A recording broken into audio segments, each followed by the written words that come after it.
Julián Álvarez marca un gol clave para resolver para el Atlético de Madrid en un partido en el que el Celta lo intentó todo, pero acabó muriendo en la orilla. 3 puntos absolutamente fundamentales para los del Cholo y vamos a ver todo lo que ha dejado ese Celta 0, Atlético de Madrid 1. Vamos a ello.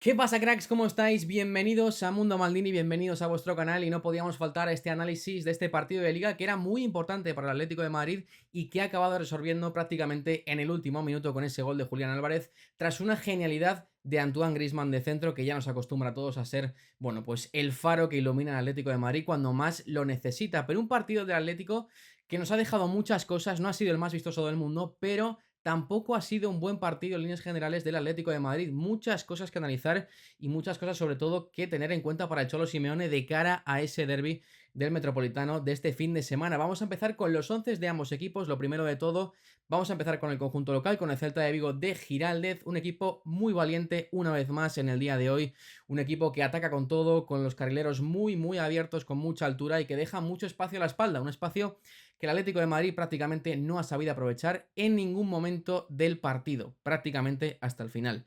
Guaita en portería con ese 3-4-3 en ataque con ciertos matices, evidentemente era un 5-3-2 bastante claro en defensa, con Borja Iglesias y con Yago Aspas saltando los primeros a la presión y con Svedberg incrustándose mucho en la zona de centrocampistas, aunque también lo ha hecho en varias ocasiones Borja Iglesias, que ha hecho un auténtico partidazo. Hablaremos del Panda. Guaita en portería, como decía, Manquillo, Starfelt, Marcos Alonso, partidazo de Manquillo y de Starfelt, increíble.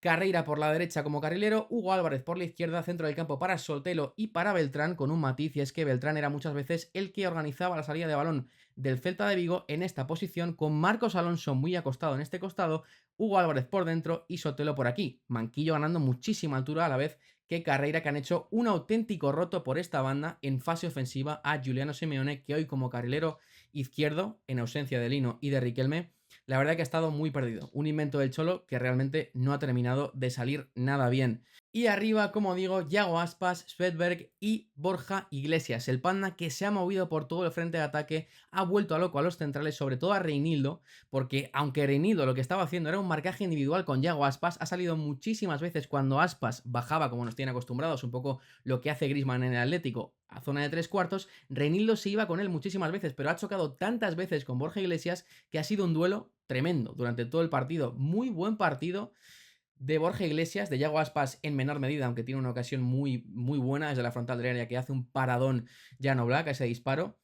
Svedberg, que se ha metido también mucho en la zona de media punta para dejar a Yago Aspas y a Borja Iglesias en esta zona de doble punta en fase ofensiva. Y vamos con el Atlético de Madrid, que si bien proponía la liga en el grafismo inicial, que era un 4-4-2, la realidad es que se ha comportado como viene siendo habitual con dos carrileros, en este caso Nahuel Molina y Giuliano Simeone, que como digo ha estado muy perdido en fase defensiva, ha sufrido muchísimo las internadas de Carreira y Manquillo porque han hecho, bueno, se han apoyado muchísimo el uno en el otro y han vuelto loco a Simeone, y este espacio entre Simeone y Reinildo realmente ha sido un quebradero de cabeza para la defensa del Atlético de Madrid durante casi todo el partido. Era muy difícil de controlar ese espacio que dejaba Giuliano Simeone. Después se ha marchado para que entrara Riquelme y Riquelme la realidad es que ha dinamizado bastante el partido, bastante el partido, sobre todo en la parte más, en la parcela más ofensiva, ¿no? En el centro del campo formaba con Coque haciendo las veces de pivote, Llorente, esta vez en el centro del campo, no de carrilero, Gallagher, cuyo partido pues ha estado a menor nivel de otros días, Griezmann y Sorloth en la doble punta, como siempre Griezmann pues bajando muchísimo a la zona de centrocampistas, intentando ser ese futbolista total que pues de vez en cuando tiene esa genialidad que ha tenido en el último minuto prácticamente para marcar, para asistir en ese gol de Julián Álvarez. Un partido de Griezmann que pues sin ser su mejor partido, pues es que sigue siendo fundamental Griezmann. ¿Qué queréis que os diga? Sigue siendo fundamental en este Atlético de Madrid. Un Atlético de Madrid que si bien formaba así en ataque, en defensa lo hacía con un 5-3-2 con Griezmann y Sorloth saltando los primeros a la presión, pero muchas veces Griezmann se incrustaba en los centrocampistas para que Gallagher fuese el primero a morder en esta zona. Y ahí está la imagen del partido, el héroe, la araña Julián Álvarez, que había entrado en la segunda parte para el Atlético de Madrid. Y un jugador que lo estaba pasando mal, que venía contando con menos minutos seguramente de lo que él esperaba en el Atleti y tampoco, bueno, pues sin mostrar esa lucidez goleadora que nos tenía acostumbrados en el Manchester City cada vez que entraba.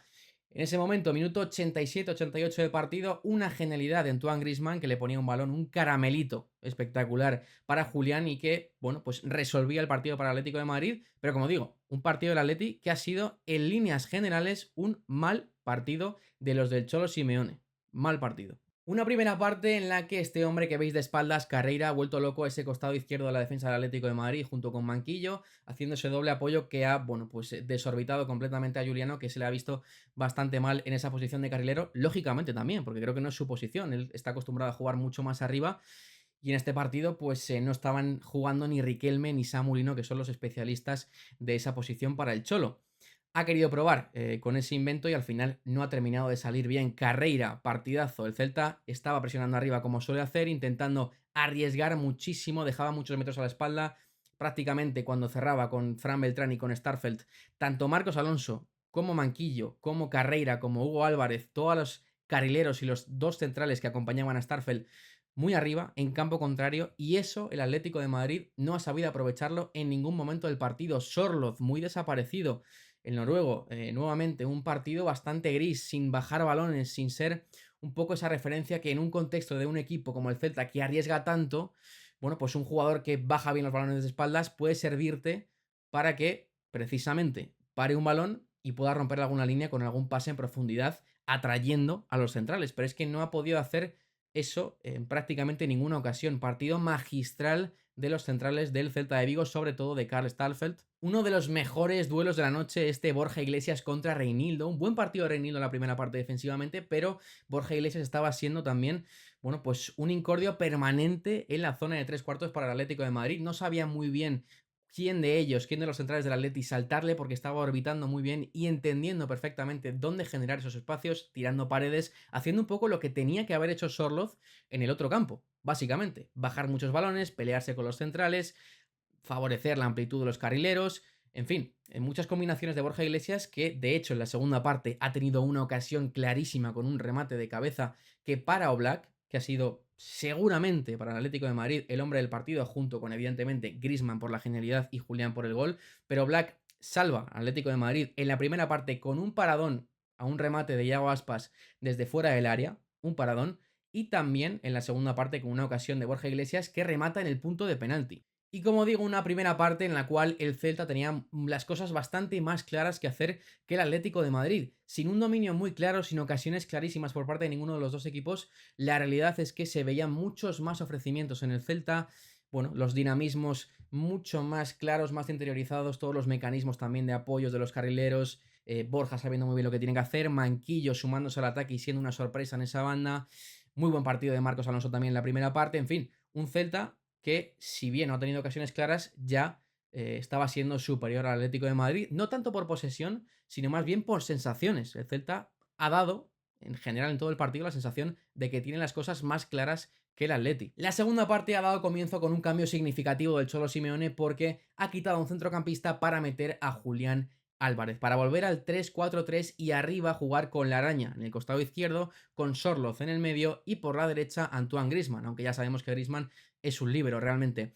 El cambio prácticamente no ha surtido ningún efecto y de hecho en el minuto 56 es cuando se da esa ocasión de Borja Iglesias que para a bocajarro prácticamente Jan Oblak. Como digo, el Celta ha seguido atacando, ha seguido presionando arriba y el Atlético de Madrid cada vez que recuperaba tenía problemas en salida por un lado y por otro lado estaba muy atascado cuando pasaba el centro del campo. El Celta ha replegado muy bien a pesar de que arriesgaba muchísimo y no ha sabido aprovechar en la profundidad de ninguno de sus carrileros el Atlético de Madrid. Lógicamente, Nahuel Molina y Giuliano Simeone pues tienen parte de culpa en este concepto. El partido ha seguido más o menos por los mismos derroteros hasta que ha entrado Rorro Riquelme y ha sido la alternativa por esa banda más peligrosa del Atlético de Madrid. Ha tenido una muy buena ocasión que para Guaita, aunque después, lógicamente, el Celta ha seguido teniendo ocasiones. Ha tenido una muy clara Alfon que manda al lateral de la red y también ha tenido una clarísima Javi Rodríguez en el punto de penalti cuando estaba solo. Como digo, el Celta que lo ha intentado absolutamente todo,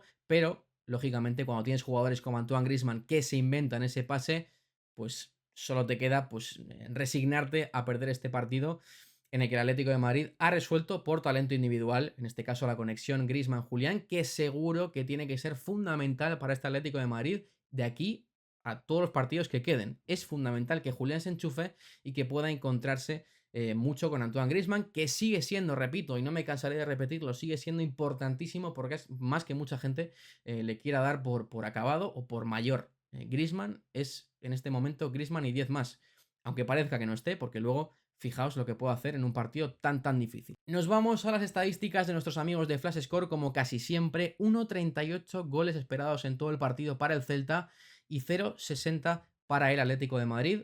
Como digo, el Celta pues para mí ha merecido más, por lo menos el empate. 56% de posesión, 44, 9 remates a 7, 4 a puerta por 2 del Atlético de Madrid. Vamos a ver desglosados por tiempos. La primera parte que ha sido bastante más densa que la segunda, 0-19 para el Celta, únicamente ese remate de Aspas desde la frontal, 0-0, 0 goles esperados para el Atlético de Madrid. Una estadística que para mí debería ser ciertamente preocupante, porque provocar o tener una estadística de 0 goles esperados en la primera parte, con la gente que tiene arriba y con los espacios que dejaba el Celta, es una estadística que es ciertamente peligrosa, 59-41, y en la segunda parte pues 1-19 y 0-60. Como digo, el Celta pues muere en la orilla haciendo un muy buen partido, con mucho mérito, con mucha gente de casa, que la verdad que es una de las cosas que más mérito tienen este Celta de Vigo, porque bueno, pues la cantera está siendo fundamental, con Claudio Giraldez, con el técnico que venía del B, en contraste con lo que decía Benítez, ¿no? Que no se le daban las herramientas suficientes para hacer buenos partidos. Pues desde luego que este Celta pinta muy bien, vamos a ver hasta dónde puede llegar, pero jugando así, estoy seguro de que en algún momento tendrá su premio, como ya lo ha tenido en otras jornadas de este inicio de temporada. Y el Atlético de Madrid, que sella su partido con victoria antes del derbi, en un partido en el que, bueno, al final para los del Cholo lo que cuenta son los 3 puntos. Ha marcado Julián, con lo cual son buenas sensaciones para él, para el argentino. Necesitaba este tipo de goles en el último minuto para resolver. Y veremos lo que pasa en el derbi este próximo domingo. Pero bueno, las sensaciones, pues al menos el Atlético de Madrid, poniéndome en la piel del Cholo, ha salvado 3 puntos, que son luego los que complican mucho las opciones de liga. Un abrazo, amigos de Mundo Maldini. Chao.